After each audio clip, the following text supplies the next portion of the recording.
बिस्मिल्लाहिर्रहमानिर्रहीम। आप देख रहे हैं ग्लोबल टूरिस्ट। आज की इस वीडियो में मैं आपको सुबह पंजाब के ज़िला गुजरात का दही इलाका दिखा रहा हूं। मैं सुरखपुर से कुरी शरीफ जाने वाले नए रोड पे जा रहा हूं और रोड के दोनों अतराफ आप गंदम की फसल देख सकते हैं। अप्रैल का महीना है और गंदम की फसल पककर बिल्कुल तैयार है और कहीं कहीं इसकी कटाई भी जारी है।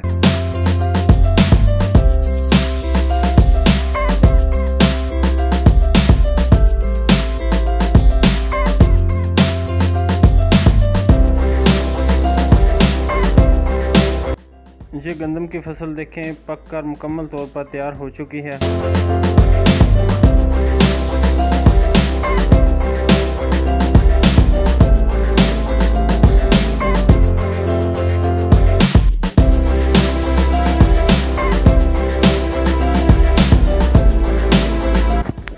पाकिस्तान के मुख्तलिफ इलाकों के बारे में दिलचस्प और मालूमाती वीडियोस देखने के लिए मेरा चैनल सब्सक्राइब करें।